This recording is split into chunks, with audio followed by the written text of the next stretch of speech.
Do, do, do, do, do. We are live on the SideQuest, your weekly journey into the wonderful world of video games. More importantly, it is your weekly check-in with a few of your favorite friends, your buds, the team at SideQuesting. I am Dolly, this week's host of the SideQuest. Hello, pleasure to meet you all. The person above me, Taylor Bliss. Hello, Taylor. Hi, Taylor. Kitty corner to me over there is Zach. The kitty corner. You like upgrading that? Zach. And then to my right, your left, the one, the only JJ. I thought that said Hood of Time, but it's Hero of Time. I like the flavor is pretty good. Yeah. Taylor, you know you could just add a cool thing I to did. the side. You did. It's at Taylor Bliss. I liked it. Yeah, it's Twitter that he doesn't use. Yeah. I read lots of things on Twitter. I read lots of things on Twitter. That'll be the title of our episode this week. How y'all doing? How are you guys? So great. Pretty good. Yeah, got everybody together. Good. I almost didn't show up to today's show, but then Taylor said he was going to be on. I was like, well, I haven't had face-to-face Taylor time in a while. It's been a minute. Things have been a little crazy. You guys pick the worst. I think it's been like 6 weeks in a row where it's like we're gonna podcast tonight, and I'm like, I have 2 hours notice, and I'm reading books tonight, and it's just like, could I ask my wife to do it? Yeah. Should I ask? Am I gonna? No. So I read books and then I go to bed at 9 o'clock. That's just how it be. Oh, nice. I did that earlier this week. 9 o'clock too. Do you guys? That's got to feel great. I did it earlier this week, but only because I was really freaking sick. I'm still nasally right now, so I'm gonna do my best to mute myself from. I'm glad that I could skip the entire like Dally is not sniffly portion of the year to come back full circle. Yeah. So Monday I zonked out at 9 right after my customer meeting was done. I'm like, I'm going to bed. It was early for me, and this is the best part. Remember sick days? When you work from home, you don't get them very much. For at least I don't. I've never worked from home in my life. He works at his lab from his living room. They shoot me over $50,000 instruments. So. Taylor, for your sick days, are you actually taking days off, or are you just still working from home? Depends on how sick I am. Yeah. Okay. I gotta be like pretty sick usually. Okay. Yeah, same here. I mean, I had COVID and I was working. Just locked myself in my room. But no, COVID. I mean, listen, it's been a minute since I had COVID, but like, if I got COVID again, I ain't going to work. Not go in. You're not going to work at all. No, I'm not working. Like go. Cool. I mean, like go in as much as I lock in. Lock. You're not going to get locked in. No, this week was something. The first time I had a freaking like nasty ass cold. So yeah, went to bed at 9 o'clock. Woke up at 5:45 to get my daughter ready and go to drop her off at school. Fell back asleep on the couch at 7, and I slept until 1:40 p.m. It was like 14 plus. It was fucking awesome. 15 hours. Nothing beats it, man. Nothing rolls over, so I make sure that all of my PTO time reads 0 by the end of the year. Nice. The fucking truth, dog. Well, our sick days don't count as days off for us. They don't count against our PTO. We get like 6 sick days at my company. We get sick days, vacation days, and personal days. Same. Man, those were the.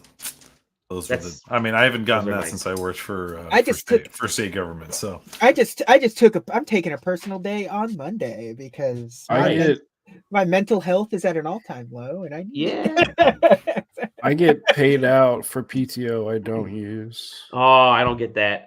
Use it or lose it, dude. It's basically like, hey, you make I don't know, however many extra weeks of pay a year. Like, take it whenever you want. Yeah, or don't. I don't really care. My wife gets the same thing. I'm like, that's just a fucking raise, man. Yeah. Last year I lost a bunch of my vacation days because I was working, and so I didn't get paid for it or anything. So this year I'm taking sick days when I get this light sniffles, and I'm using up all my vacation days and gaming, which is what we're gonna be talking about. And you guys are salaried, right? So you can't do like overtime, really. Yeah, I'm not. You're not. Yeah, I'm not either. I'm paid hourly, but I get volunteer like overtime every week, so I can like work 8 extra hours throughout the week, basically, and get paid time and a half whenever I want to. So okay. Yeah. It's pretty cool. It's like, It's hey, I pretty want this. cool. I want this new thing coming. I guess I'll work an extra two That's awesome. hours. Yeah, That's like awesome. Zach and I work in extremely blue collar industry. It's like the Like- the left half of the screen there is like the blue collar, get the extra overtime. The right half on the screen here, we're fucked, man. We're screwed. Yeah. We don't get extra. I've passed the 5-minute mark, so I can start swearing. It's okay. The YouTube algorithm won't get me. Anywho, it is a joy. It's awesome to have you guys. I'm in a little celebratory mood because the reason we're delayed is because I was watching my Detroit Tigers got into the playoffs after what might be the greatest 2-month stretch in baseball history at the end of a season to sneak a team in. So it's good stuff, at least in modern times. So yeah, I'm excited. I'm sure there's at least We knocked out. I'm sure there's at least one fan that's a bigger fan than you are. I mean, Yeah, I'm sure that. number one seems a little.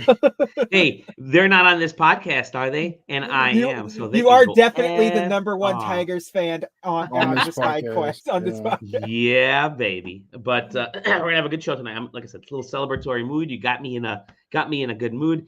We're gonna talk about a lot of cool stuff. A lot of cool things. I want to talk a little bit about some of the Tokyo Game Show news. There were a couple stories I liked, and Don't care. It's not Sunday. Sunday's the important day. Sunday's the important day too. Yes, Death Stranding 2. Definitely. They gave him like an hour and a half, right? 90 minutes for Death Stranding. It was originally it was upgraded too. It was like originally it's like fucking 40 minutes. Extreme let him cook moment. Yup. Hold on. How long you been in there? Let him cook. Let him cook. He walked up to somebody and said, "Look, I've got some shit." I promise he didn't walk up. I promise he didn't walk up to anybody. Somebody like watched what was happening in the other room. Was like, they need the time. I do. They didn't ask for anything. Well, the news broke earlier too. He did the interview where he talked about he signed with Hollywood agency WME. Right. Yeah. And they're basically, he's like, yeah, gaming was like the first phase. The second phase was like Kojima Pro and starting to get into like movies. He's like, and then there's the third phase, which is later on, which is just like crazy multimedia bullshit that is like interactive. I don't even know what that is, but I think it's into it. I feel like that's always been the he's plan always right? done that. Like he's done that since the start. So it's kind of it's fantastic. No, I think it's cool. Like, good for him. The next thing is movies. Like, bro, you've been making movies since the PlayStation 1. I don't know what you're talking about. Yeah. Yep. But there was some news, other news out of Tokyo Game Show that I thought was pretty interesting. One was there were two things that came out of the Sony PlayStation event, and one was saying that both of these I'm kind of excited about. This one I'm really excited about. Lunar Remastered Collection. I forgot. You forgot. Oh no, you forgot. I can't wait. For this. This is awesome. I remember playing Silver Star Story, and that's the only one I played out of the ones that are in this collection. Yeah, as I said on the Discord, this is like the 4th or 5th time this particular game has been like remade. So it's exciting too because they're so different every time. Yes. Never played them. Yeah, they're like. Any of them. Have you ever played a JRPG in the 90s? This is a JRPG from the 90s. Like it is quintessential like JRPG. Question. Yeah. I can't believe that you said that to me. Yeah. You ever play a video game? That's so fucked up. Yeah. You're not that much older than me. I know. I'm not. You're not old enough to say that to me. You can say that to Zach. Hey Zach, do you remember the night? No, you don't. No, he doesn't. He was born in like 1999. 94. I wasn't. Okay, I'm glad that you got to 6 before the decade ended, brother. my brain wasn't formed enough to experience anything until the 2000s. By the time 2000 hit, I had already owned an NES for several years. Shut up. Anywho, I'm looking forward to this bad boy. It is. I know for us olds that maybe did play it. I'm just gonna let me click through some of these. I'll show you the screenshot. Look at this. Pretty good. Looks good. And they got some of the anime BS is thrown in there too, which you have awesome. To though, right? You have to. It might as well be like a direct to DVD. Yeah. Otherwise, like, what's the point?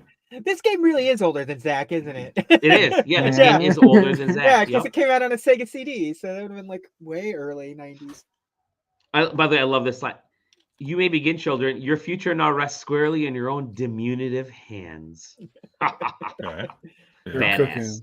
Post-sword. No, this is awesome. It's all good stuff. I'm looking forward to it. It is good. Another game that was announced that I'm also looking forward to, I'm looking forward to this, even though I have not played the first one, and that's Ghost of Yotei. Did you haven't played Tsushima? No, it came out 2020, right? JJ. Yeah, come on, JJ, you know the answer. No, it came out 2020. How many? I was playing catch up with God of War and Octopath Zoldo. Traveler 1. Yeah, you picked wrong. It's okay. Yeah. I was playing God of War, Spider-Man, finishing those up, and then Zelda Breath of the Wild. Finally getting to those 3 big ass games, and then when this dropped, and I thought I could get this, or I should play like a Last of Us game, another version of a Last. No, I'm just kidding. So I've always wanted to had to clear his schedule when he heard that the remake for Horizon Zero Dawn was coming. Let's do it. Finally, time to play this game. Finally, they'll raise the price and I can play this game. But they're raising the price on the PS4 is so fucking funny. That man. Is so fucked up. I can't believe it. I mean, okay, the game that was literally $20 the other day, it's double. It's $40. It's so funny. What we're talking about is Horizon Zero Dawn.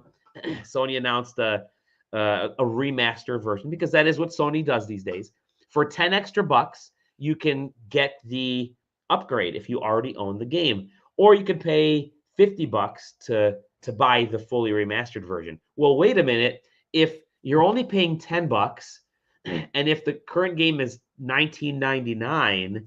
We're gonna lose money. That's only a total of $30. That's not how much we're selling it for. Yeah. So we gotta jack the price up of the original back to $40, and it's like, oh, Sony, come on, Sony. But that is what they're doing. Anyways, Ghost of Yotei takes place 300 years after Tsushima. The character, the heroine in this, it is a lady. Sorry, it is woke. No, it's Atsu is the character. He's forget it. He's done. I'm cooked. She becomes a new ghost. She obviously finds a mask and becomes the next king. It's set in the Yotei region, the Yotei mountainous region, which is I believe it's is it Ezo? Is that the name of the place? That's Hokkaido, the modern Hokkaido. But it's a cool area. Like Sony. Sucker Punch is doing a phenomenal job with their use of color in both of the games. Like you see imagery like this shot right there. There's a very similar shot in Ghost of Tsushima, based on the trailers and images I've seen because I haven't played the game. But like look at it. It's just freaking gorgeous. So they know what they're doing. I'm looking forward to this one too. I love my favorite thing about this game or this series, I guess now.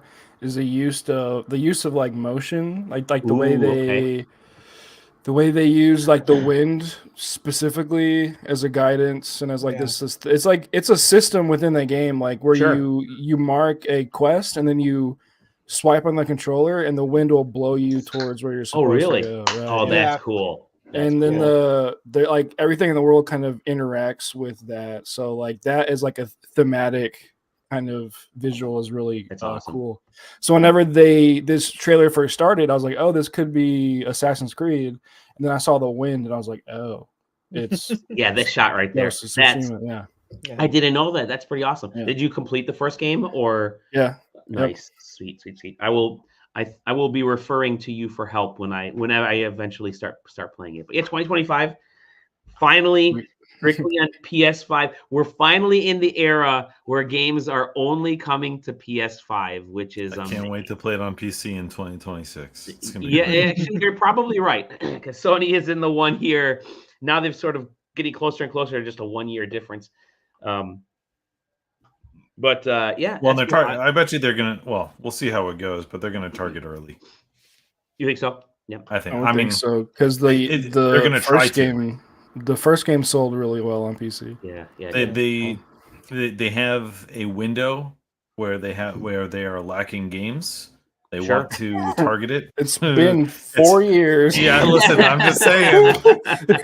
I'm just saying, in 2025, you're gonna want to try and position something early.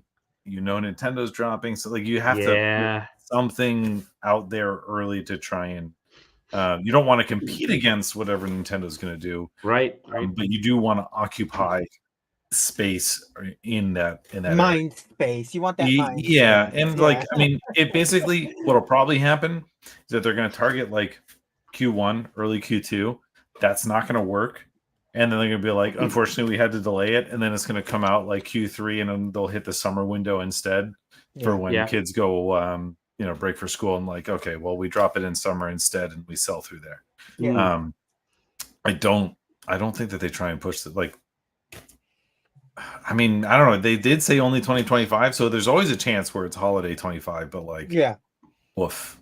I don't know. I think you're right. I don't think there's a lot here. And so much of it is built on the skeleton of Ghost of Tsushima that like, I find it hard to believe that it's not like competently far along. Like you guys say, they've been working on this thing for over 4 years, right? Because I'm sure it started. They didn't build a new engine for it. You know what I mean? Yeah. So still got that wind. Yeah, and who knows what the movie situation effect has on it? Because Sony will want to position it, but I mean they've abandoned the co-releasing before. So like it's one of those things where it always seems to like stem from an agreement at the start, and then they always deviate because they're like, well, I don't give a shit what Sony Motion Pictures is doing, and Sony Motion Pictures is like, I don't give a fuck what those games are doing. I got my movie, and then they just fucking drop it. Oh really? I can't wait for the shitty movie to come out. That's good. Well, the big thing they have to do really is avoid the window of Assassin's Creed. That's probably true. Yeah, so like if Assassin's Creed is coming out in February, it's not coming out Q1. So no, I see it as like a mid-spring. That's like my feeling is that you do like I don't know. We'll see. You're mentioning mid-spring, and you actually did bring up. You mentioned Nintendo briefly because last week we spoke a bit about the Switch 2. Yeah, I've missed all the talk on Switch 2. I'll briefly jump in because both you and Zach weren't a part of the podcast last week. I want to preface it by saying Nintendo submitted to the FCC FCC handles radio waves, so they care about wireless things, wireless stuff. A patent for a wireless device that has something that communicates wirelessly, blah, blah, blah. It's got a USB charger in it. Now, it's a small device. They don't mention if it has a screen on it, but it definitely has like radio wave type of thing. Looks like that stupid AI pin that was like. That's exactly what I'm thinking. Yeah, it kind of does. You're right. You say that stupid AI pin, but every single there's like 50 of them, and they all look exactly the same. But, no, I mean maybe maybe it's like you wear the Switch 2 away from the Switch 2. I don't know, or you put this on you and it maps you in the room somewhere. Or am I crazy to think that Nintendo would like never touch AI?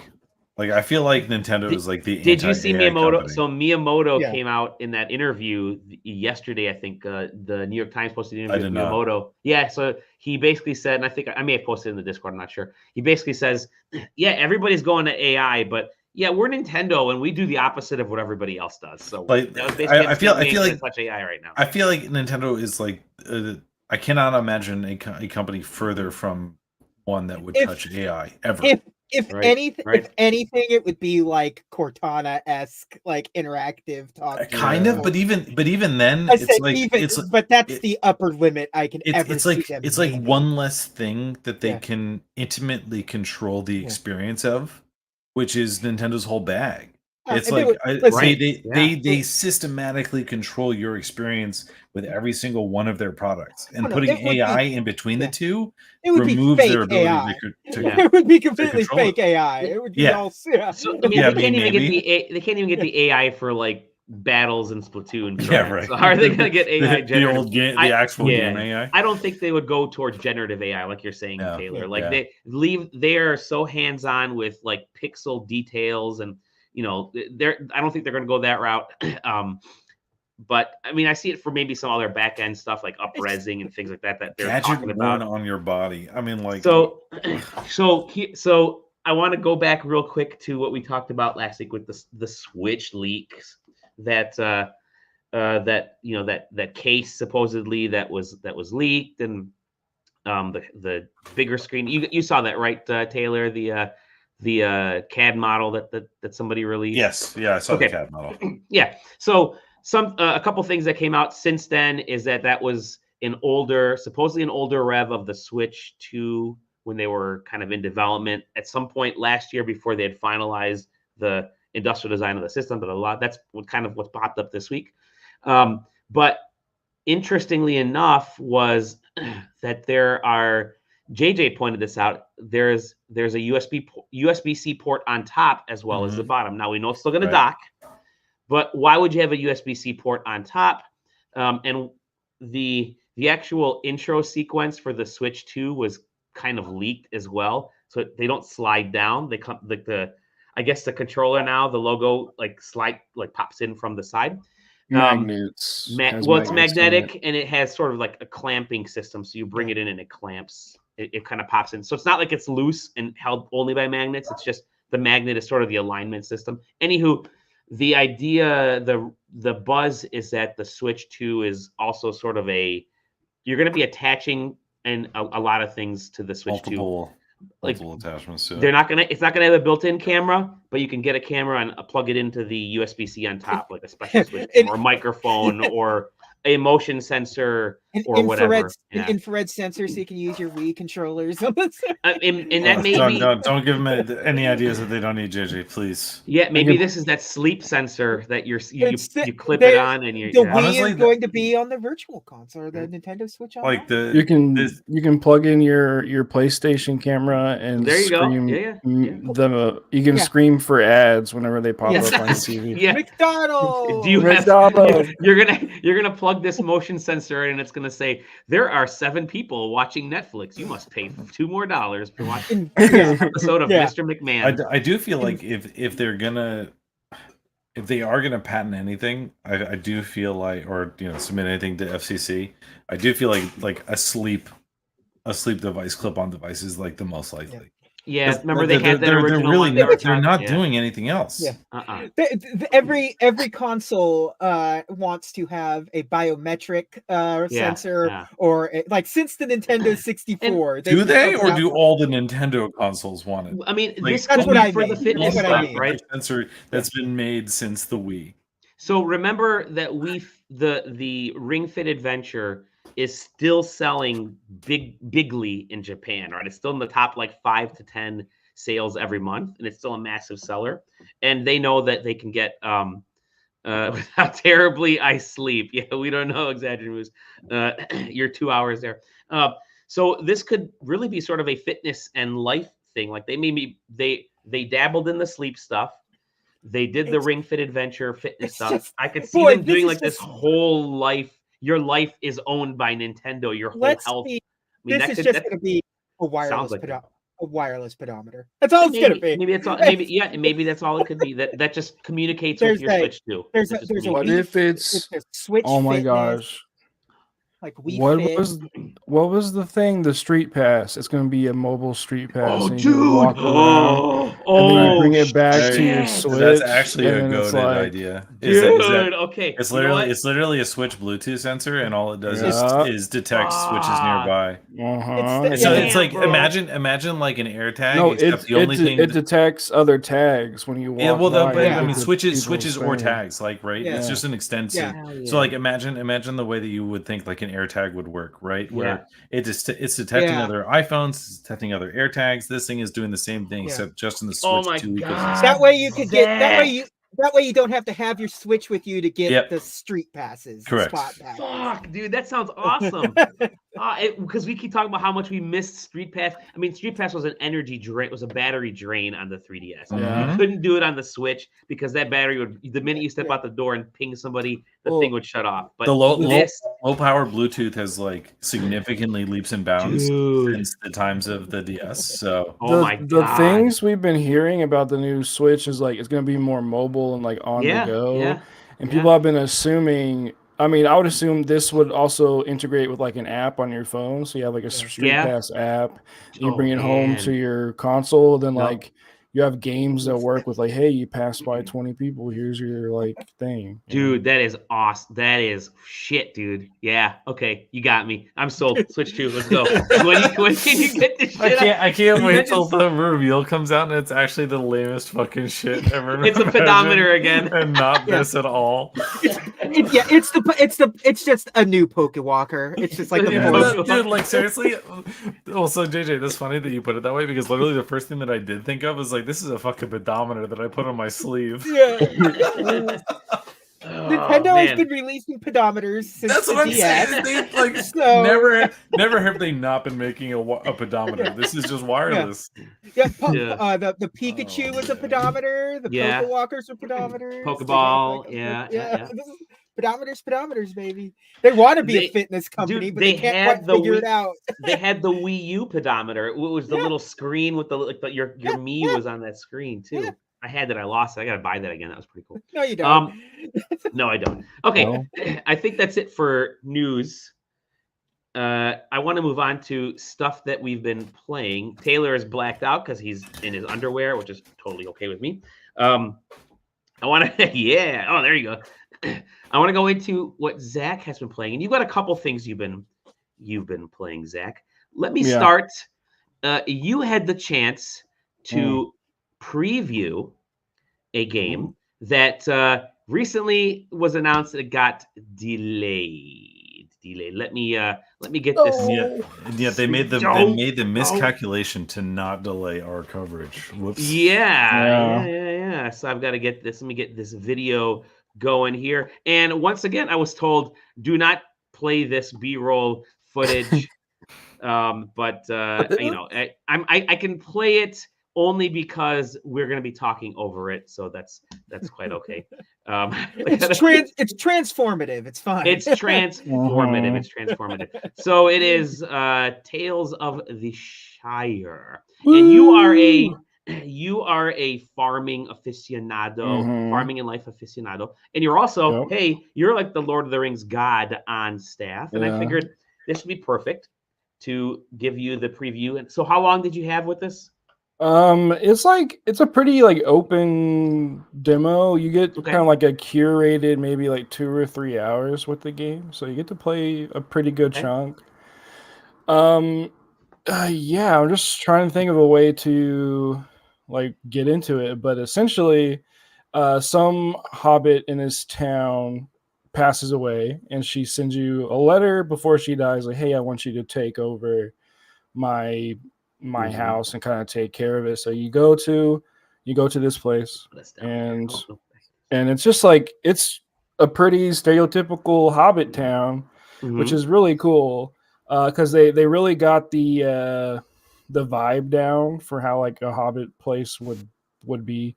But it's really pretty. So you first walk into this place and you're kind of getting to introduced to like how this like place works. Is like, oh yeah, here's where everything is. Here's all this stuff, and then you're kind of like naturally kind of introduced to the like hobbit lifestyle, and basically like, hey, the person who used to live here, they used to cook food for me, and like I hear you're a good cook too. So you get introduced to the cooking system, which is basically like the only gameplay really in the game is like the cooking. It's like a pretty active cooking mechanic. You have to like time your hits and your chops and like all these things, and like each way you like approach the food will increase the flavor, increase all these things, and you're kind of making the dish for this lady who's kind of doing the tutorial. and then you go plate the food, and you'll have a conversation. You talk kind of about what's happening. And then you have all this cool stuff right here of you building your house and putting things in there. It's really intricate and involved, and it's really cool. But the thing that I think is really interesting about it isn't all of that. Like, all that is really, really, really cool.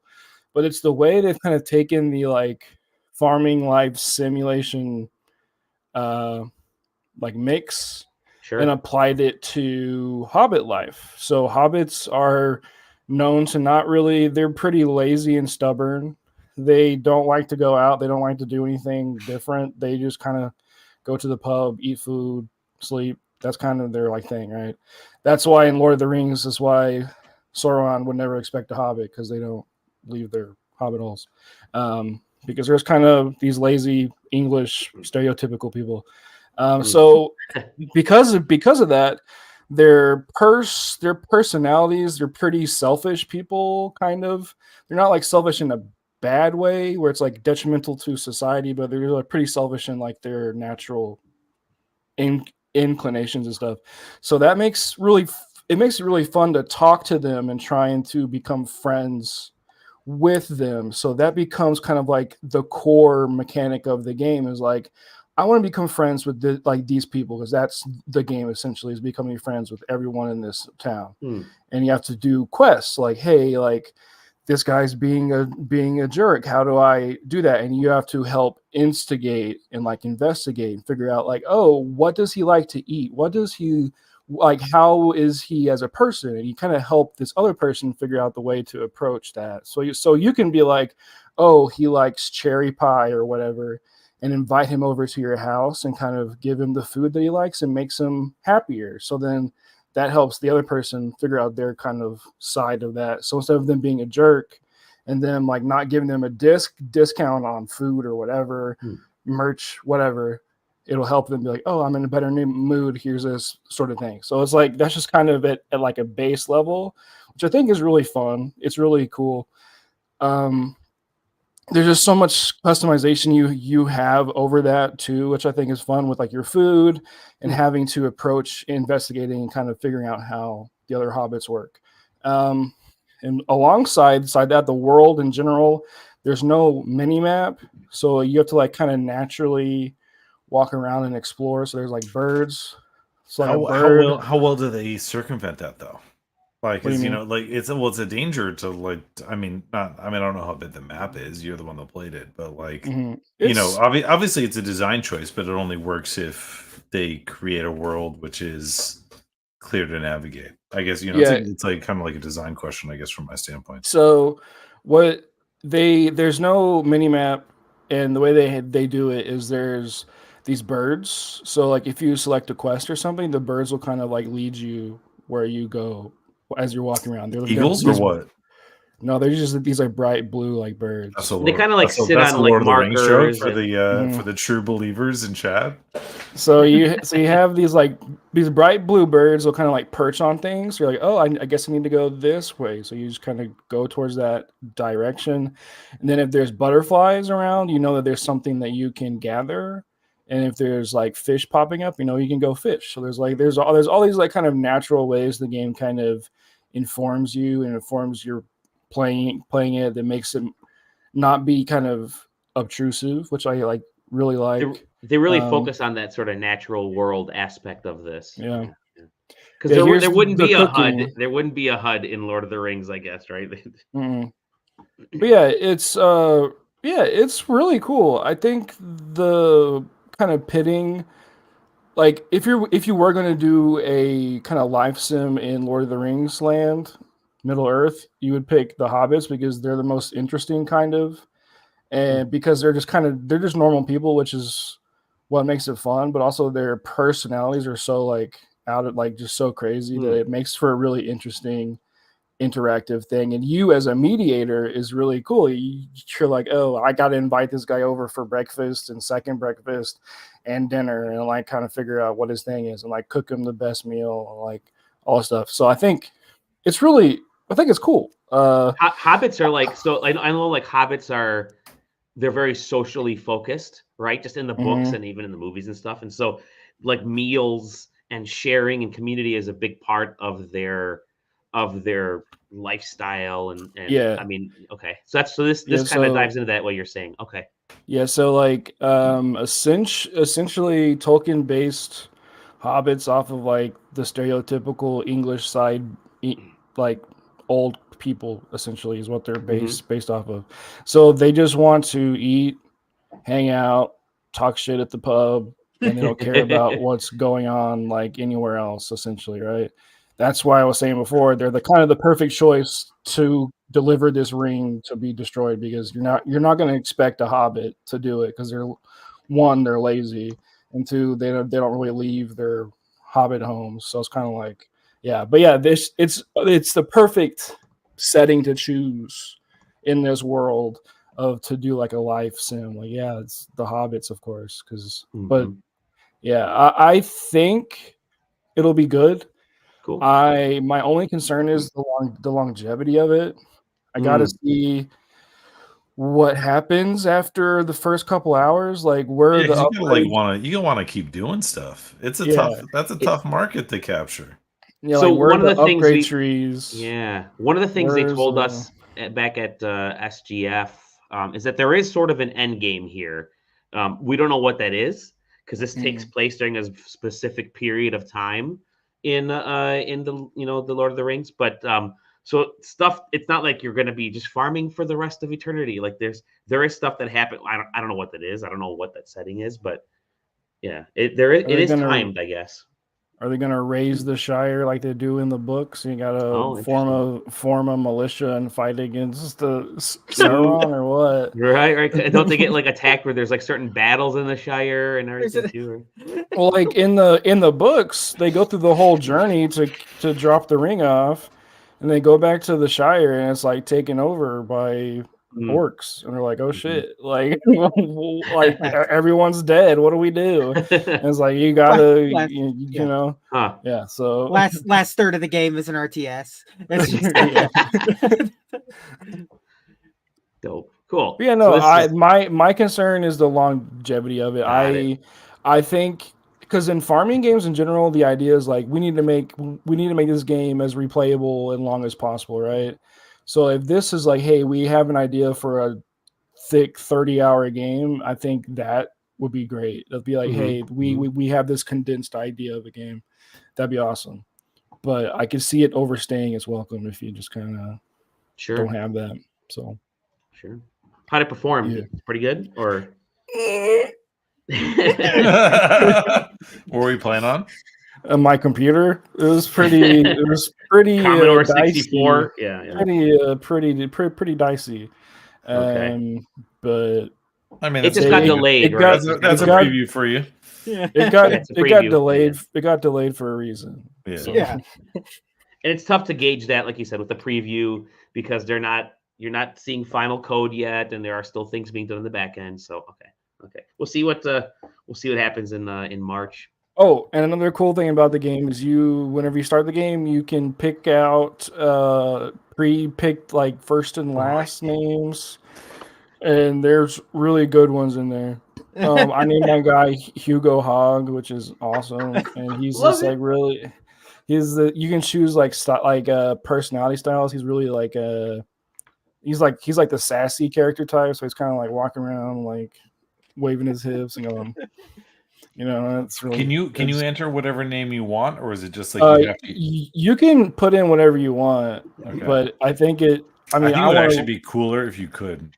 And you had to use like you could cycle through as many times as you want, but I think it'd be sick if like you had to pick. You can only use. Well, they have a list, right? They have names. They have a list of certified names. Yeah. Not Z. There's no Z in the language. A through Y, I think. Yeah, you can just kind of go through and scroll. It'd be really cool if you just couldn't choose and you just had to choose lore accurate names. Yeah, that'd be awesome. But but you have like a first name and a last name, and you just that's how you select your character's name. Yeah. Hugo Hogg, that's me. Is it double G or? Yeah. Cool. Yeah. All right. Hugo double G Hogg. I love it. Tales of the Shire. You've also been playing another game. What? I was just going, yep, All right, yeah. You've been playing some good stuff. You played Arco. Oh yeah, dude. Oh my gosh. This game is so good, you guys. It is insane. Yeah, it's like a freaking turn-based real-time action game set in like. You can't just string the words together, brother. That's not how it works. No, I'm trying. I'm actually trying my. So like, it takes place in Mexican America, kind of like not real America, but it's very much like Blood Meridian inspired Mexican Texas area game story. You play as four different characters, four interlocking road stories going on, kind of about Europeans. They're called, I forget what they're called exactly, but they're just these white guys who are invading your native land, and there's all these Mesoamerican kind of spirits that you're trying to. Everyone has their own reaching to why they're going to these kind of spirits and stuff, but the backdrop is like very much colonial people attacking Spanish people, and the cool thing is it's written really well, so the story is really good. It's really well written, but the gameplay is kind of like where it shines. Is so freaking cool, dude. Like, every character plays different, and your decisions that you make throughout the game change how the battles work, right? So normally it's a turn-based game where it's like guys will aim at you and shoot, and you can run and like curve around bullets. That's kind of how it essentially works at a core level, right? But then the decisions you make, if you make bad decisions that make your guilty conscience heavier, is kind of this thing, this like heavy narrative hook. Is if you make things that make your characters feel guilty, the gameplay starts becoming faster. It becomes a real, like a real time game instead of being a turn-based game. So instead of being a turn-based bullet hell, it becomes a real-time bullet hell game. And while you're in here, you get these things called ghosts that will kind of like appear during your battles and chase after you and like bog you down. So you don't want that. So you have to make other choices in the story to kind of get rid of these ghosts, and kind of, if you want to, bring the gameplay back to being like this turn-based game where it's like, yeah, it's really good. It's so awesome. Cool. But yeah, so the way it's working right now, right, is you see these guys, if you can pause. So like whenever guys attack you, you can use some characters have abilities to hit people to make them stop doing their ranged attack, right? So you can get in close enough to hit with the ranged attack, and so they put their gun down, and then you can dash away. Like the blue button on the bottom right is kind of a dash, so you can dash away and then prep your gun and shoot, right? So there's that. Or they shoot at you, and then you can use your dash, and if you hold down the mouse, you can curve your character around the bullets. Oh, that's that little curve line thing that we saw. Okay. It is so freaking cool, dude. It's so fun. Every fight feels just like crazy different, and you just kind of like go from map to map through the story. Oh, there's that curve, right? Yeah, dude. It's so good. Oh, wow. I love it, man. It is awesome. There's those ghosts too, by the way. Oh, nice. Those are your conscience ghosts. Yeah, and just like the story kind of naturally moves from like stage to stage. Like the story will kind of like unfold. There'll be decisions that you make. Like bandits are attacking you. And you're being attacked by bandits, and then it's like, what do you want them to do? You can run away or you can fight them. So you go into a fight, And then you can be like the next. So then you have like a quest, like, oh, you got to go over here. You got to go from map to map, kind of like Oregon Trail. You know how like each area has its own kind of like thing, kind of going between that. There's also boss fights they're showing off at the end, by the way. It's just really good. Like, it's highest recommendation. Like, it is great.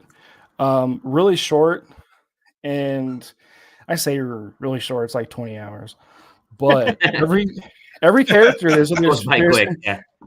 there's 4 different characters. You play as Tizo. It's a Aphir. I forgot the last guy's name, but they all play differently. They all have different stories, and they all intertwine to inform the greater. Am I showing my whole ass here, or like where was this game at PAX? I don't know. I don't know if it was at. You know what I mean? Yeah. Oh, I see what you're saying. Yeah. Why wasn't it there? Right. Well, like the only reason I'm prefaced it by saying I hope I'm not showing my whole ass is that like somebody swoops in from the for afters and was like, it was there. No, I don't remember it. Road 112. Well, what's interesting about this? So you mentioned it's like 20 hours or whatever. I remember when we first we have a list of review codes, and Zach wanted this game, so we got the review code for this. We posted it, and then like 2 or 3 days later, we said, hey, this other review code came in for this next game. Zach, we can send it to you, but you may still be busy. He goes, oh no, I completed Arco. I'm like, oh damn. Couldn't stop playing it. That's awesome. It is like, it's one of those amazing games. It's amazing. It's really good. Like one of the best games of the year, I would say, easy. It's not as good as Astrobot, but I mean, hey, the gameplay mechanics. What can you do? Look really interesting. Just like you mentioned, the whole battle mechanics. Yeah, so you get to level up your character and kind of like choose your skills. So you have a select amount of slots to allocate to your skills. So it's kind of you have to be like, I can go through this tree and waste my points to get these skills and then not have enough to allocate it to. So you kind of get to like build your character, because you can have moves that stop attacks. You can have moves that are like range attacks, that are stabbing attacks, that are like lunging attacks. So you kind of have to be thoughtful with how you build your character, but it also gives you customization to how you want to play. And you can also recruit other characters throughout your stories. So you can have multiple people, and you can be like, oh, I want him to be this like stabber guy that can cancel the machine guns. And then I can have my other guy be the crossbow guy to like, shoot people. Like you can jump back and forth between those. Yeah, it's really good. Like, it works great on the Steam Deck, by the way. So cool. That's cool. That definitely seems like the kind of game that it's almost looks like you're almost playing with like little figures and stuff as you're moving around. Yeah, I really like the art style because it's a very unassuming. Like you look at it, you're like, oh, okay. But then when you actually like sit down and read the text of what's going on in like the story, it is so much more than it's like some of its parts. It's like, oh, this is like really heavy, deep kind of just like an examination of colonialism in this kind of like, it's like really, it's not a lighthearted game. It's very dark and heavy and kind of disgusting. But I like that a lot. It reminds me of my favorite book. So I'm like, yeah, let's play this Blood Meridian video game, like, so yeah. Definitely, it's like $15. Like, it's like, cool. Come on, And then the other game I've been playing, I know Taylor's been playing, so we'll talk about that then. So yeah, go ahead. Oh, okay. So I've been playing.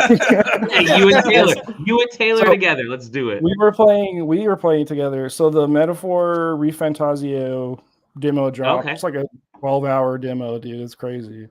Yeah, it's funny because I was like, I googled a little bit and it was like, it's like a 5-hour demo. It's like, brother, it is not. It's like a 5-hour demo if you're like, I'm not going to battle. Which, if you've played any of the games that these are based on, which is Persona, you know that like not battling is that's a psyop. You've been tricked. You've read the guide and you're like, listen, you can't battle until the very end. It's like, no, that's the second playthrough. You fucked up already. You lost. Anyway, yeah, no, if you want to like play the game a little bit, it's probably like anywhere between 6 to 12. This demo portion. And chunky. so it is labeled as the prologue. So it's got about, actually, you know what? I would say all right, I'm categorizing my thoughts here. It's probably got about as much of the anime intro that Persona has, except it feels about 3 times faster than what an intro to Persona feels like. Which was pretty nice. And it also, like, it's weird to think about because, like, especially at the very beginning, you're like going from battle to anime cutscene to battle to anime cutscene, and you're like, yo, I'm fucking zooming. Especially if you're coming from Persona. If you're done neither, you're probably like, yo, what the fuck am I doing here? But that's a you problem at this point. But yeah, no, it's kind of a killer demo. It is a full carryover, play the intro to the game. The art is so good, dude. It's insane. Yeah, play the prologue to the game. Your save will carry over on whatever platform you play on, which is pretty killer. It's an art direction fantasy game. I mean, like it kills it. I'll start with the negative. I'm gonna be that kind of guy. And so let's see if I agree. So the standout negative to me is that like art assets themselves are still old as hell, man. It's like obviously they couldn't reuse Persona 5 assets because they're not there anymore. But it feels like we're just still reusing some Persona 5 assets, like especially backgrounds, random city art assets. There's one point where there's like dead bodies on the ground, and it's clearly the same dead body, except like slightly tilted to like 4 degrees, repeated 5 times directly next to each other. And I was like, that's a little bold to just reuse the exact same asset, like literally lined up next to each other. Performances has been kind of dogged a little bit, especially on PC. There's some single core issues on my PlayStation 5. Glad it's PlayStation 5 owners here's the only thing is that, like, yes, it runs fine on PS5. Looking the way that it does, it shouldn't have any fucking problems. This shit should be running at like you're playing on PS5, Zach. Yeah, dude, it runs great. They buy it on the PS. It should be running even fucking better. I'll put it out anyway. So there's definitely some like optimization issues, but if you're targeting the mass audience who are like, where's my PlayStation 5 exclusive graphic fidelity? They're gonna try and shit on this all day long. But that's not who this is targeted at. If you're coming from, I want the RPG-ness of what Persona has, but I'm tired of what Persona does. Oh yeah, baby. Then you're kind of in for something, because they cooked for sure. They are cooking so hard, it is insane, dude. All the little bits, the small art transitions.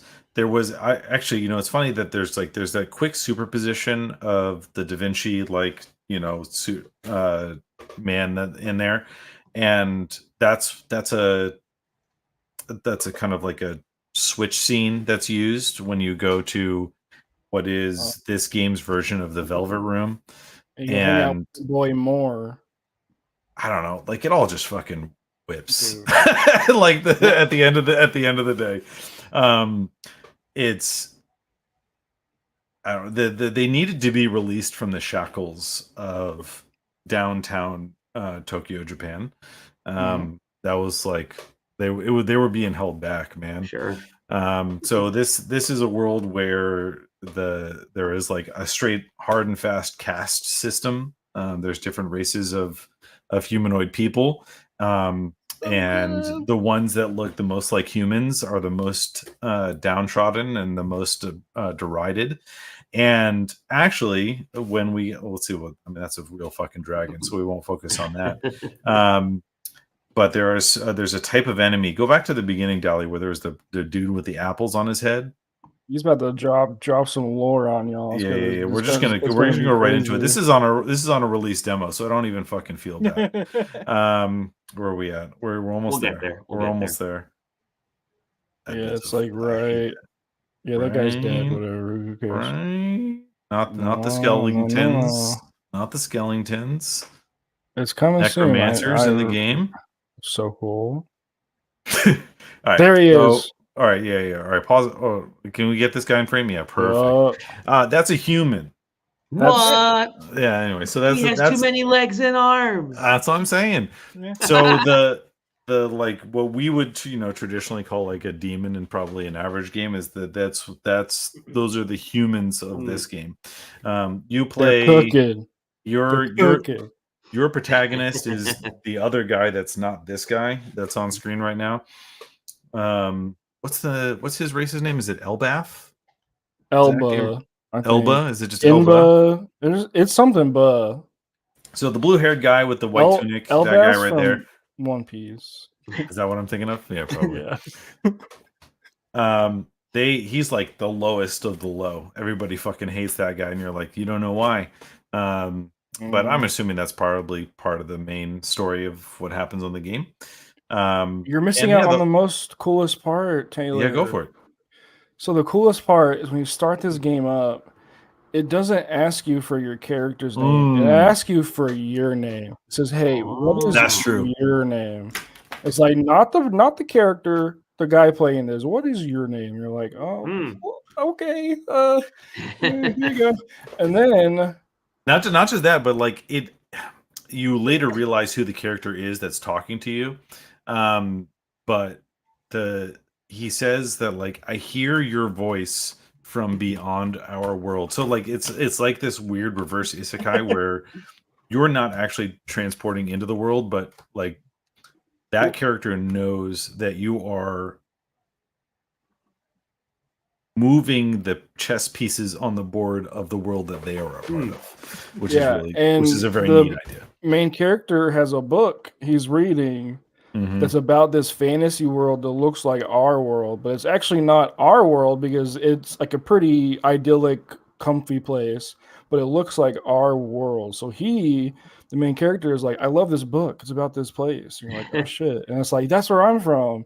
And then and then it's like, what the heck? And then they get to see a hero in the game, in the book, and he's named you. He's named you. It's like this is the hero quest. I'm like, oh shit, wait, what? Oh fuck. I'm in this book. Like it's crazy. It's like so cool. They gave you plastic surgery, so you're actually big. Well, yeah, and not only that, but like one of the biggest standouts compared to Persona is that the protagonist is no longer. It's not the same series. Oh, the protagonist is not so good. The pause menu is crazy good. The protagonist is not silent.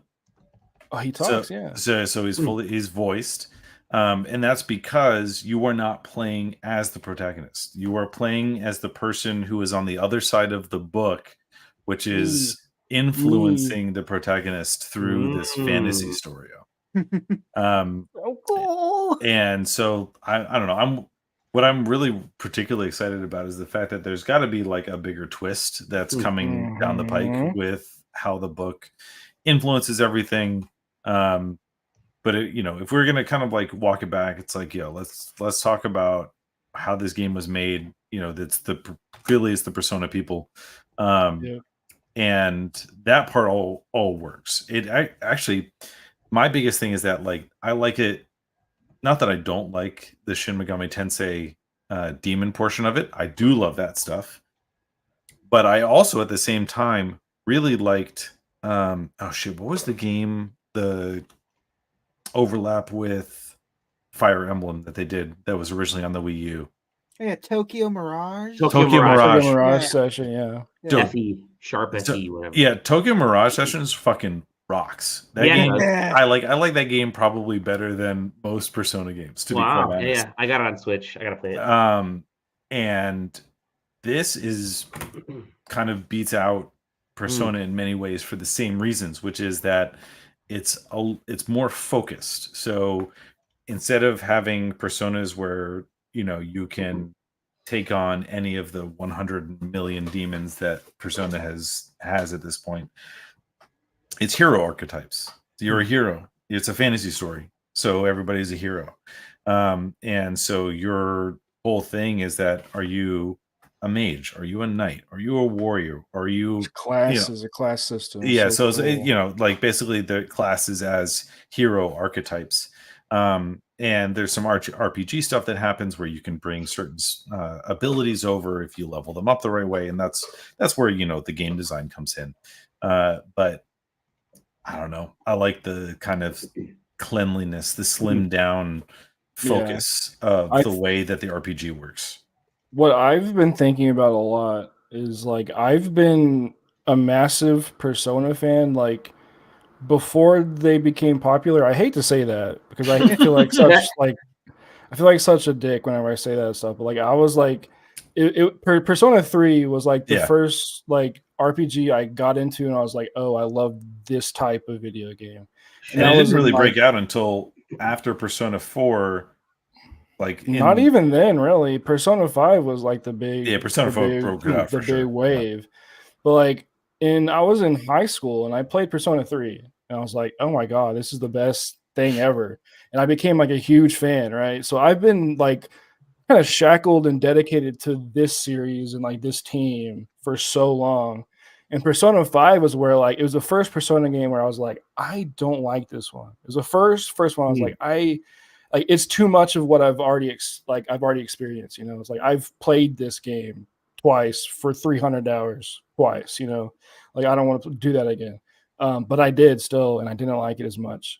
But I love this team. I love what they do. I love how they think about RPGs, like the social systems and the RPGs, and like how mechanics work in fights and how like the world building works in general. But also their stories are like they're really edgy in a good way. They push kind of these social boundaries and kind of like poke at things in society, which JRPGs didn't really do until like Persona 5. People were like, oh, we can be thought-provoking with our JRPGs, and everyone started being that way, right? So Persona 5, when Persona 5 came out, Persona became kind of like the expectancy for JRPGs, kind of like people expected that level of like stuff. So this game is that team kind of setting themselves up for kind of a home run of being like, like we kind of set the standard for this like modern RPG thing. But what if we went back to kind of the fantasy things that the genre was known for, but put our own twist on it and go back to kind of the roots? And that's what it feels like. It feels like them being like, we have to reset this because we kind of messed it up in the back.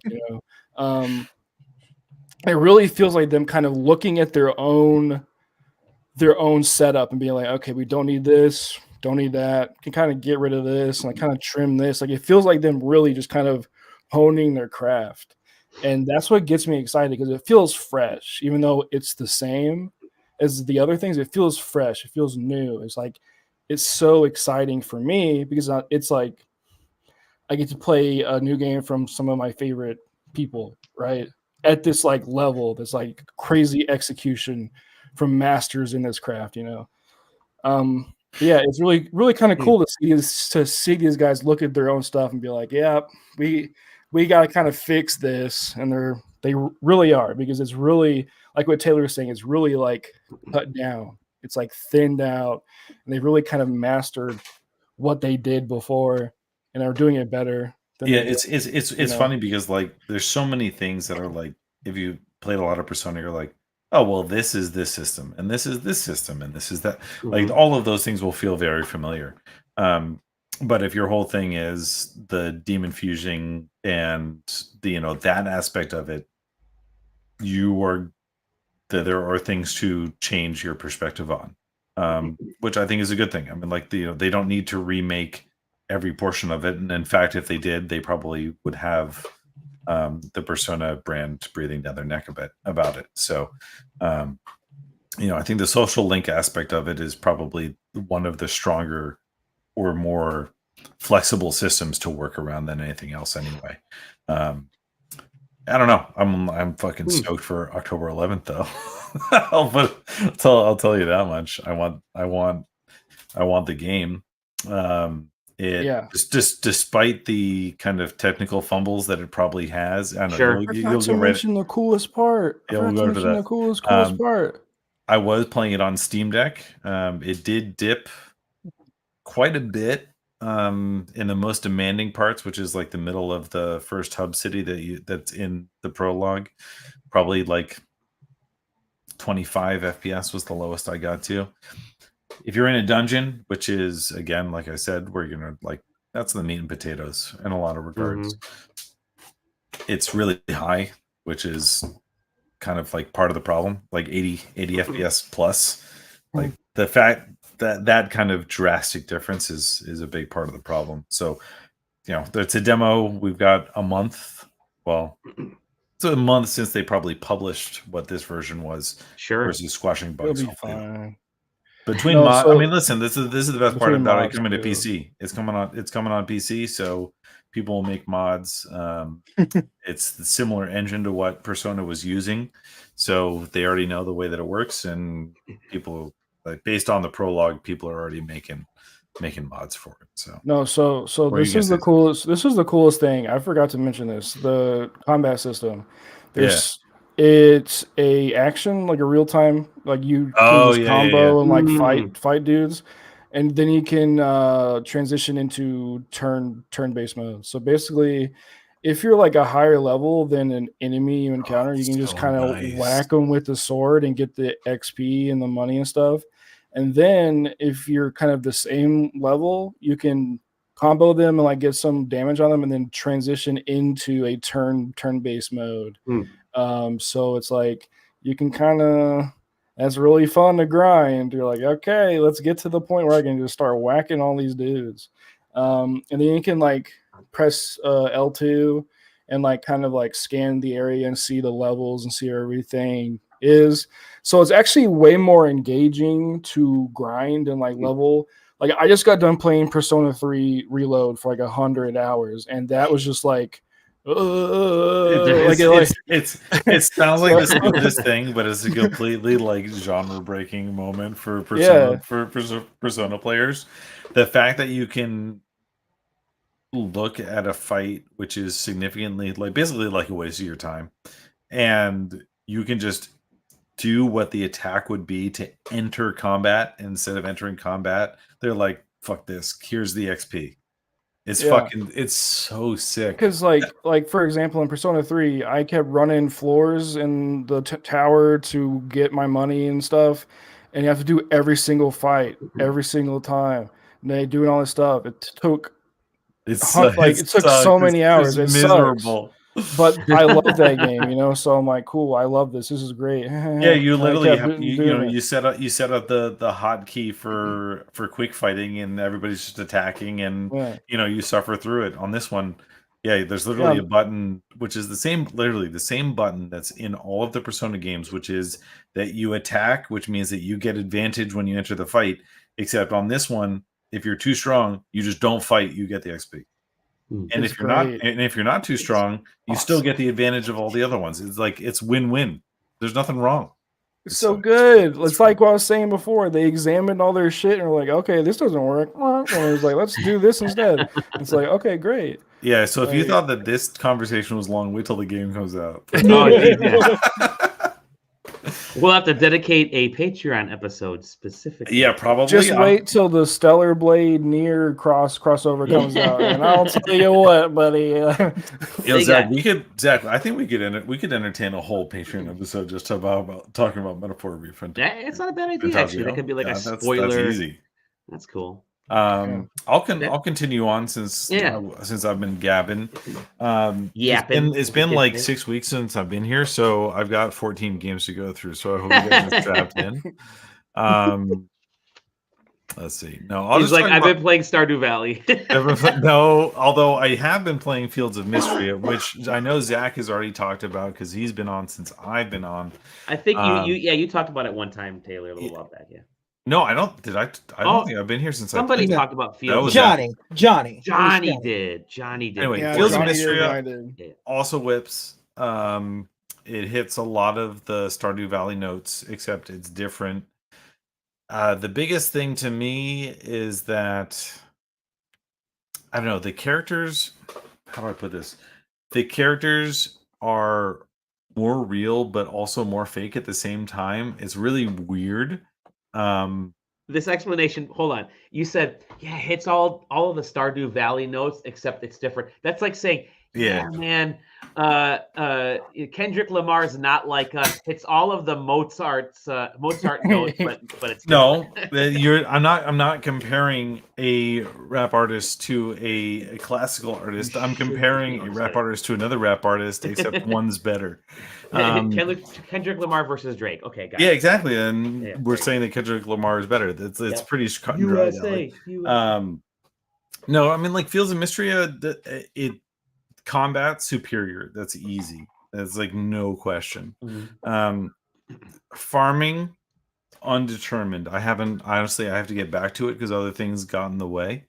It's cool because I see. Okay, here's hot take. Stardew Valley, when you get the sprinklers, it just ruins. It gets too easy. Ruins the game. You know, that's just life in general. Honestly, owning a house the minute you get sprinklers. So like HOA moment. In Fields of Mysteria, it's like I gotta water these by hand, or today I'm gonna use my rain cloud spell and charge up my mana. You know, to use it in 3 days in the future. Yo, you know, I swear though, that's great.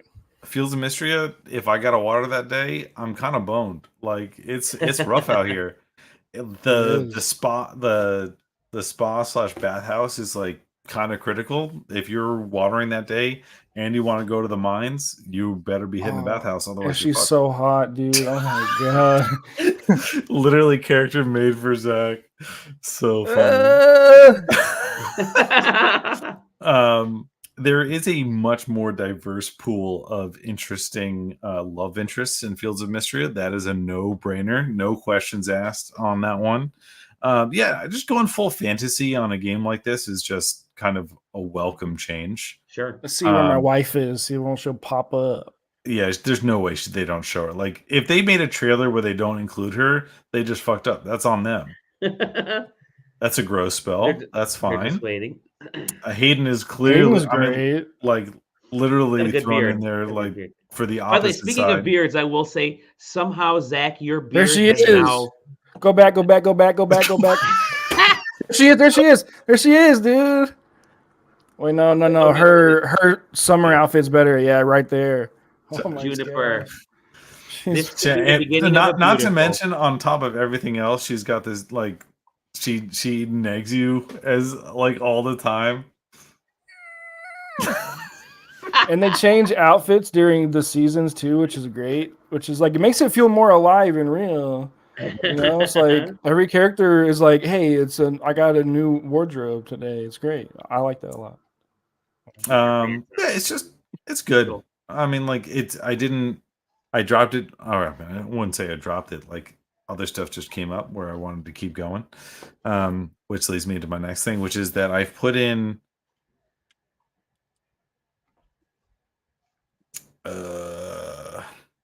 I was hoping that it was going to tell me like time in the last 2 weeks. I put in a lot of hours into Slay the Spire. Yeah. In the last 2 weeks. I know, which is like whiplash on that one. Sure. No, it's great. Listen, 2000 13 called. Yeah, and then 2024 responded. It's like, yo, he's kind of still the GOAT. Sorry about that. They had the Slay the Spire board game for sale at PAX West, and it was sold out by them. Not surprised. If we can manage a PAX East, I know everyone's got weird schedules this year because it is Mother's Day weekend. We'll have to get that game ahead of time and give it a shot. I mean, I'm gonna come out. I'm just gonna come out and say this fine. The biggest reason is that like been on a Northern Lion kick. He started playing Slay the Spire again, started running it back, and I was like, you know what? It's been a minute, and so I got back into it. It's just a very playable game. Like it's like, oh, a little bit of time here and there, a little bit of time before bed, a little bit of time where I shouldn't be playing this. That's fine, no problem. Yeah, it's good. And supposed to be making sure there's not a black hat attack on my company. Yeah, I mean, like literally, kind of maybe. Yeah, but dude, Slay the Spire fucking is there a better? I don't know. Like even after playing Balatro this year, sure, Slay the Spire's kind of got it, man. Do you guys know that they're making a second one? Slay the Two Spire? Slay the Two Spires. We got Dolly. We got him. Yeah. Congrats. Slay the Spire 2. Did they make whoa. Did they release a trailer for it? They did. For what? Sorry. Slay the Spire 2. Oh, hey, it looks like the first one. Holy crap. Yeah, shut up. You're such a hater. This is why nobody likes you. I love Slay the Spire. What are you? Yeah. I ended up buying it. Then why are you being such a hater? I ended up buying it. This came out in 2019. Oh my god! It feels like a decade ago. It was in early access for a long time. Yeah, it was. So like people have been playing Slay the Spire for 10 years. Sure. But there's a new character in Slay the Spire 2. I'm sorry. I'm just I've never actually watched the Slay the Spire 2 ad or the trailer. And there's a new character that's in the trailer. That's pretty cool. Dope. Anyway, yeah, I played a lot of hours of Slay the Spire 2 or Slay the Spire 1. He's got early access. No, I wish. Although I'm a certified EA hater, so I shouldn't. Last thing I want to talk about. You've bought Fields of Mistria. That's actually game, brother. Technically, I got gifted that by our good friend Stefan for my birthday. Oh, Stefan! I know Stefan. How he knew about my birthday, Stefan will be hearing from my lawyers. That's a different matter, not for this podcast. Last thing I want to talk about is that I did play Deadlock. Sorry, Deadlock. I got invited to that game before they opened it fully up. I just want to be clear that I was cool before it became. I was also cool. I was in here months ago when there was a forum and people posted on there. Oh yeah, that's right. You got invited from our boy who's no longer with us. Yeah. Come back, Jay. Come back. Deadlock's pretty cool. Yeah, it's that game's got it. That game's got it. Whatever it is, it's got it. Valve still has it. They have not lost it. My only problem with Deadlock is the same reason why I no longer play Dota 2, which is that it makes me sweaty right off the bat, and I'm like, I don't got, dude. I'm out that mindset. I can't do it anymore, man. It makes everybody too hot. Like everybody's too heated. And I'm like, I can't do it. Everybody, like your buddies who are like, let's go chill and play some Deadlock, and they're fucking screaming by minute 10, and you're like, I can't. I want to play a game. And so I'm gonna go play Metaphor. Nice. I just like how every character can play wherever, and it's just kind of pretty free form.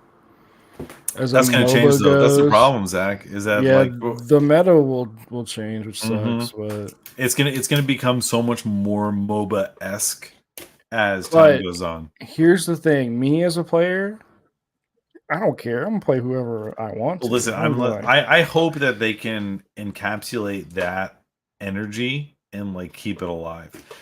one thing that this made started to make it into the news circuit. Can't believe that Dolly didn't bring it up. Shame on you, Dolly. Sorry.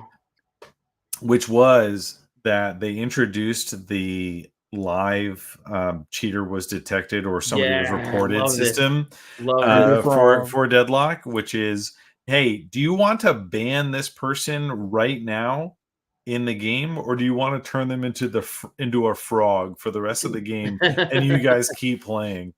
And that's just like the one of the little Valve niceties that you don't see a lot, especially on games that are like, we're trying to build a competitive scene. Like, imagine Riot trying to put that into one of their games. They would never fucking do it. Not a chance as hell. That's the cool thing about Ice Frog is Ice Frog's like, hey, every character in this game is gonna be broken, and you're gonna hate them. And then it's like, okay, and because everyone's broken, nobody's broken. You know, it's kind of that sort of thing, which is great.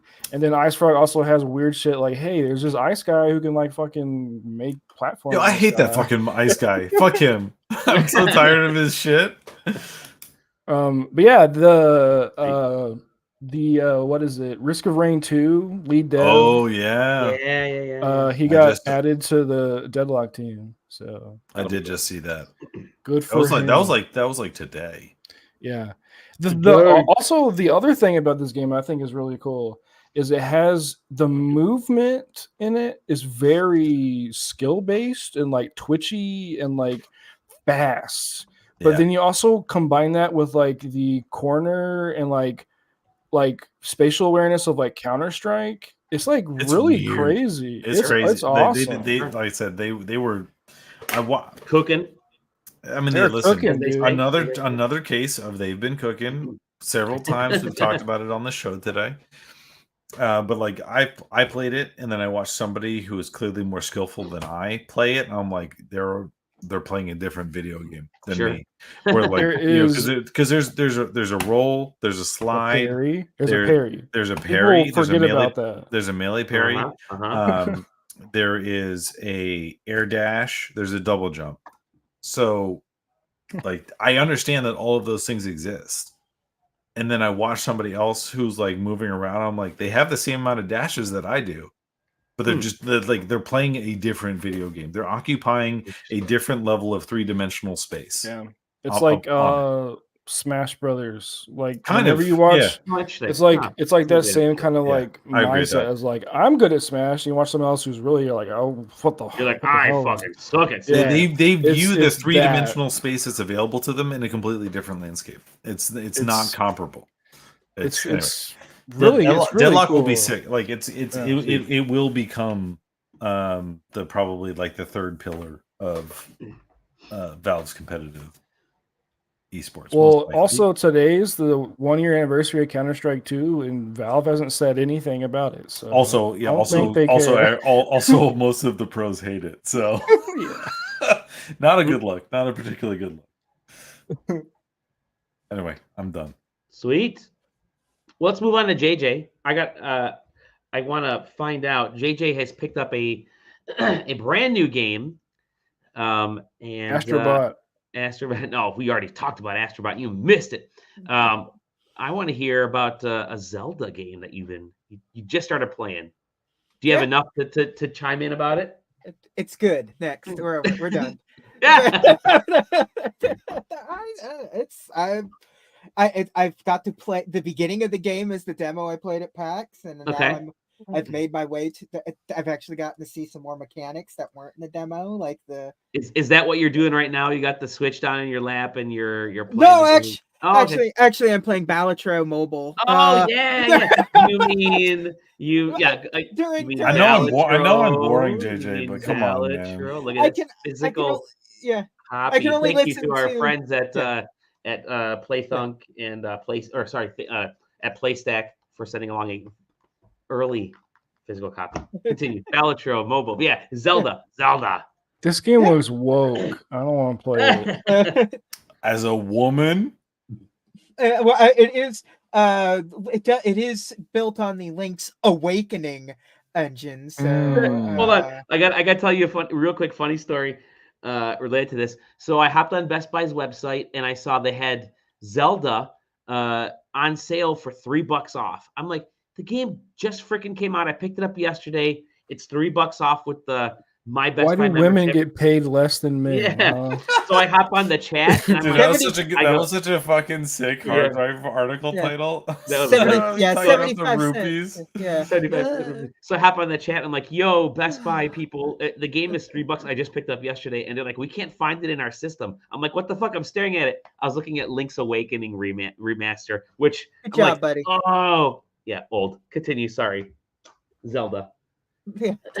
No, I finally get to play with some of the other mechanics that are in it, like the swordsman stuff and the there's the one where you use the little the try, your little fairy guy there, where you can send him out and you can like take over stuff.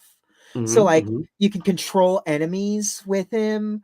Or in my case, I like to send out like a moblin and then just hold the enemy in place using him so the moblin can just wail on him for like 20 minutes until he's dead. Like this, like with what you're doing with that rock, you can just here you can just do that with enemies and just drop them off a cliff. There you go. Yeah, you can tell that like you see stuff because usually like in a Zelda game, like you see something off in the distance and you're like, well, I'm just gonna have to remember that. So when I circle back around after I get some more power-ups, I can grab that. But not you pretty much from the get-go, you look at something and you're like, I think I can cheese this with the systems they gave me, with the shit that I have to stack and line up and move around and stuff. And most of the time you can.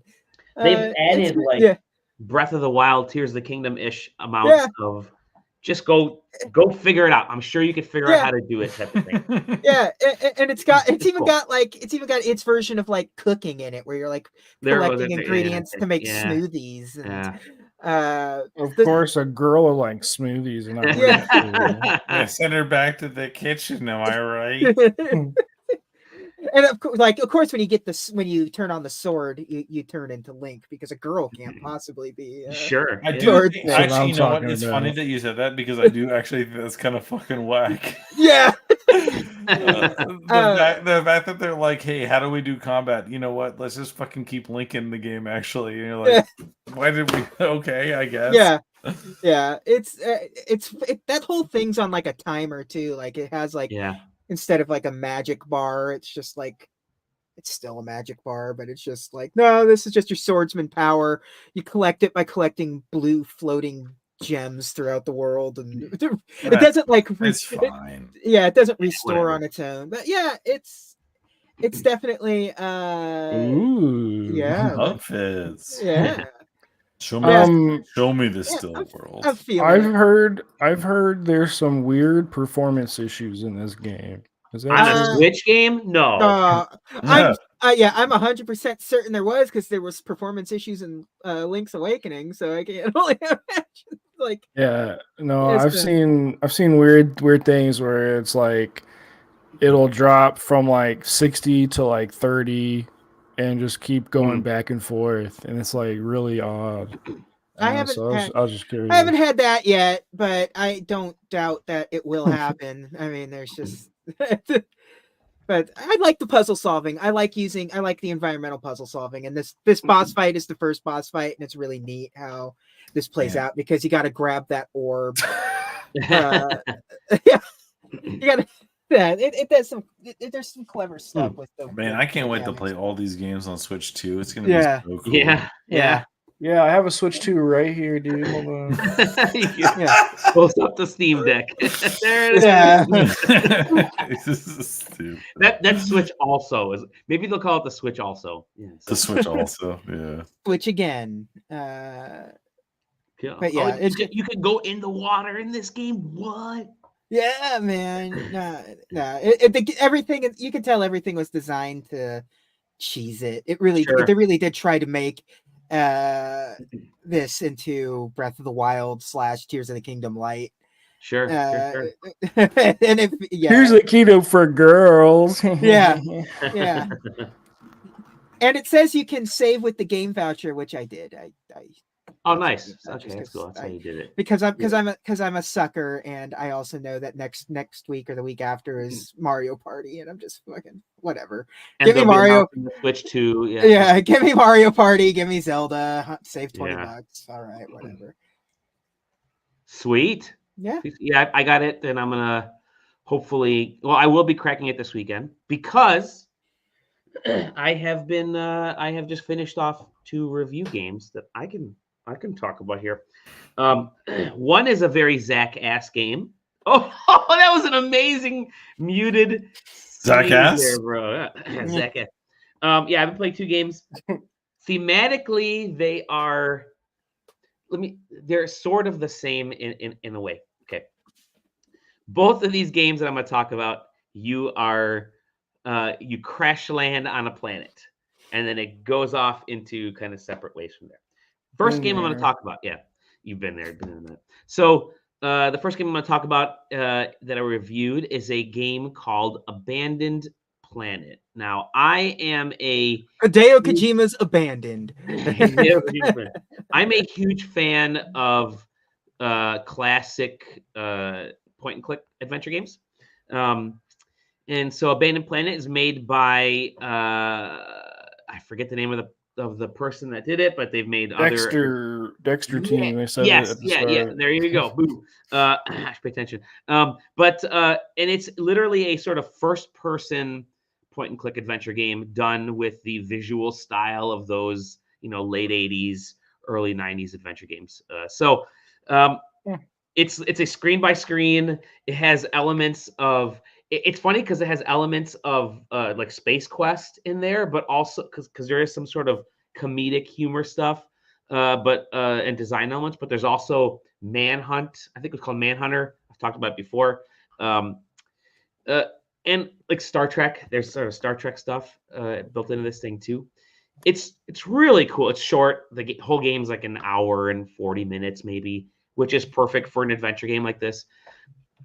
The majority is first person, has these little cutscenes that take out. But you star this character, you crash landed on the planet, and you've got to figure out what's happening on this planet and how to get back, right? So puzzles, it literally is what you would think of as a point and click game. And you like the first scenes are essentially getting out of the ship, figuring your way out, which is let me point over here and click and get the pipe, and I'm going to use the pipe to open up the door, and I'm going to open up the door. I'm going to walk out, and oh look, there is a vine hanging off this tree branch. Of course, it's going to be a rope later, so I'm going to take the vine. And hey, there's a little storage window popped open on the side of my ship there. Sure, I'll take it, and I'm going to need a rope later on at some point. So, as is typical with these types of games, you click everywhere.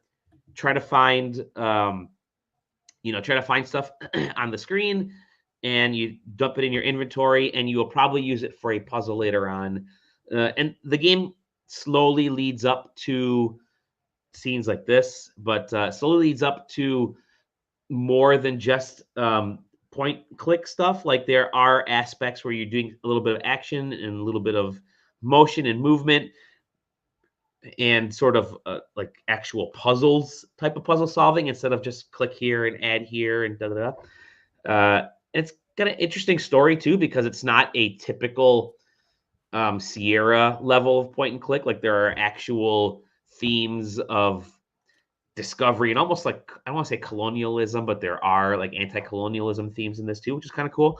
But yeah, I just love that it was that short. It was enjoyable, and it's the kind of game you can knock out while you're, watching a couple episodes on Netflix of a show. The only thing that was an issue for me is the character. The game is fully voice acted, which is cool, but and the voice acting is great. But man, everything you click and touch, you get an explanation. It's like, I don't think I can use this later. This is really interesting, but I don't know how I'll use that. And you will hear, this seems interesting, but I don't know how I'll use it. Like whatever that phrase is, you hear it over and over and over. He's 1990 posting. Yeah. And so I get, I get it gets a little annoying at times, but apart from that, I really enjoy it. The little scanner thing is kind of cool because you get this hand scanner and you're supposed to be able to like scan the bio waves of different things and the the atomic structures of stuff. Essentially, it's just a way to say this is a jewel and this is a rock, which is it's kind of cool. But I mean, cheap game or affordable game. It's worth it for a fun thing. It's on a bunch of platforms, actually on coming to mobile and on mobile right now, which is kind of cool. On I think it's coming to Apple. It might already be on Google Play. The game just launched at the end of August, so if you like adventure games, sort of the classic adventure games, but with first-person view, which if you like a combination of like Myst and Space Quest, then this might be kind of it. So yeah, The Abandoned Planet, fun short adventure. Enjoy it. I was playing another game that was also set in space and is also a sort of an adventure game, but it is a horror game, psychological horror game set in space. And it deals a lot with, I guess, space madness. It's called Mouthwashing. Dead Space. Oh, dude, this game looks cool. Mouthwashing has that PlayStation 1 era aesthetic that Zach is totally known for. And essentially, it's more Dreamcast. Yeah, okay, Dreamcast. First of all, the game's like 3 or 4 hours long, which is awesome length for these types of games. So both these games that I'm playing are shorter. It's fantastic length for this. You star as members of a crew of a crashed spaceship, and you run out of food. And the only thing you have to eat is mouthwash. Like that's it. That's your whole sustenance. But how you get to that point of realizing all you have is mouthwash is super interesting because I don't want to give away too much, but like you take control of the different crewmates, crew members in this, including the captain, who you see there is all wrapped in bandages at one point. And it's just slowly you kind of see here, slowly as the game proceeds, these folks are getting loonier and loonier, and they're losing touch with reality. And like, I mean, the logo there is an eyeball melting, and it's like, there are aspects of this game where things are just falling apart off the screen, and you don't really know what you're supposed to be doing. You just got to go forward. Like, it's a small environment. It's set on a spaceship, but the psychological aspect of this thing, I am so surprised at how well they pulled off isolationism, like interpersonal fear. The characters they have are great. There's a sort of like a doctor, and she's, you all right there, Taylor? There's a doctor. He drank some mouthwash. Yeah, he's drinking. I couldn't help it. There's a doctor, and she's sort of like jumpy at certain things. There's a guy named Jimmy, I think that's the kind of the guy you're controlling the majority of this experience, who's sort of like your typical space crewmate, blah blah blah, type of dude. They're almost like these truckers, like these space truckers. Then you have I forget their names. There's a guy who's this kind of a jerk, this kind of heavier set jerk who thinks he knows thinks he knows the way things are. I've been doing it for so long, and everybody's a jerk. Everybody's dumb, and I'm the smart one kind of guy. Really fascinating character. You have a kid who's his intern, and then who's kind of green to everything. And then you have the doctor named Curly, or not the doctor, the captain named Curly, who's like, he's the one that's really starting to lose touch with reality first before everybody. It's so fascinating, and it's so well written. Dude, I just took a look at the publishing history from these guys, and like, there's a critical reflex, man. Yeah, we got a pedigree going here. Totally, it's great. It's great. This game, I didn't say yes to the review code of this because I'm not big on horror games, right? But I had a break before whatever big game before I get my Switch 2 hardware, right? So I figured, let me find out. Let me give this a shot. I heard it's like 3 or 4 hours. The review guide was like, hey, 3 or 4 hours if you want to try it. I'm like, yeah, okay, let me give it a shot. This has hit my game of the year level of thinking. What was that horror game that we played at the beginning of the year that you guys really liked earlier in the year? Buckshot Roulette. No. There was the one that you guys were really into. Arctic Eggs. No, I think he's not talking about. No, it's just kind of classically, PS1. He's not talking about Crow Country. Crow Country, yeah. So this has they do things of the era of that PS1 era, Dreamcast era, that is just nailing it with the right. It's just so good to see developers understanding like the return of polygonal design and what you can do with it to set a mood. And it's not just making things chunky polygons, but it's utilizing that to the design elements of everything. Because like there'll be mixes. There's a TV at one point where you're watching this polygonal TV, like there it was there, and all of a sudden you'll have like a live video on that TV, or like a like an actual video on that TV. But then the video goes from like live action to black and white to whatever. So cool, great writing, great characters, short enough game where you can knock it out in an afternoon or an evening. This is a great game to play at nighttime. Psychological horror, man, I am so surprised at how great and well put together this game is. Like, I played it all through in one session. Like, very rarely will that happen to me, but I found myself playing it at nighttime, and I'm like, I can't put this down. I will say, right, it's almost 1:00. I should probably put this down, and then I beat it. I will say, speaking of very rarely, I was looking at Steam while we were talking before you even start talking about this, and I saw this game. I was like, oh, that looks cool. And very rarely do you say, I'm reviewing a game that I'm like, oh shit, I want to play that. So this review code could have been yours, but nobody replied back to me. So but no, I am great job to the developers, great job to for what they've created. This is something to check out, man. I totally left me surprised at how good this game is. So yeah, I can't recommend it enough. Mouthwashing. It's a fun, well put together first person horror adventure game. Get it. Yeah. That's it. That's all I'm playing. And like I said, thank you to the Balatro PR for sending us a copy. I should open this and see what kind of, because there's 10, includes 10 Balatro cards. Here's the problem. They sent us a physical copy. I had already pre-ordered a physical copy, so I'm gonna have 2 of these suckers. So maybe I'll give one of these away to the fans. That could be a giveaway. That's not a bad idea. I'm a fan of that like game. to me is a yeah, maybe I can give away to somebody on staff. Not. But JJ, you mentioned Balatro. I too have been playing Balatro on mobile. It is, oh my god! I could tell you were playing something that you were going into, because this was JJ. Yeah, I'm still and Taylor. Zach and Taylor are going into hour 2 of the Zach and Taylor show. This is JJ. I just see this. Yeah. And I'm like he's either Zelda-ing or Ballatroing.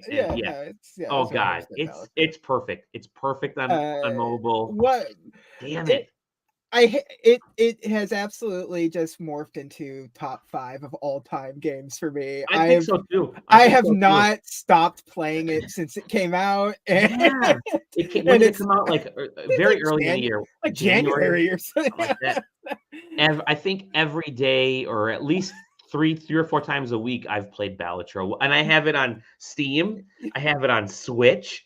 I have it on PS5. I haven't picked it up for Xbox yet, but now I have it on mobile. So I already bought it on Switch, and I was buying the physical copy just for the card. Now I have like 3 copies on Switch. It's God bless. I hate them so much. I love it. It's a problem. It's a problem. It's so funny because I'll sit down and like, do I really want to play Balatro? Do I even really like it that much anymore? And then 2 hours later. Then like Boss Blind number 8, you're like, I guess I still like this game. I guess I still like this game.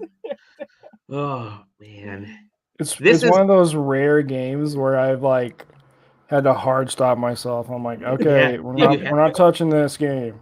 Hey, so, buddy, here's the crazy thing about this year, right? Obviously this year has been shitty from a corporate standpoint for gaming. Layoffs, mergers, company closures. We just saw that Merge Games is closing, and there's a bunch of others closing. The Annapurna stuff is fucking fascinating, but the quality in games this year that have come out from, especially the indies, have been fucking astounding levels of games. Some of my favorite games of all time have come out. This indie games, especially come out. Balatro is going to be still hard to beat for me. I haven't played Astrobot, but Balatro. Oh my god, dude! You need to play Astrobot, please. Yeah. you have to play Astrobot before Zelda. I'm sorry, but you have I don't know. We'll see. No, trust me. Just trust us. I mean, both of those games probably knock out in a weekend. But obviously the Mouthwashing snuck up on me. There have been other indie. It's been a pretty freaking phenomenal year for games, man. Deadlock is kicking butt. I mean, Arco. It's really it is click awesome. Holding. Yeah, click holding. Yeah. Another game we could have got a review code that none of us wanted to review it until it came out, and all of a sudden it was like, I want to.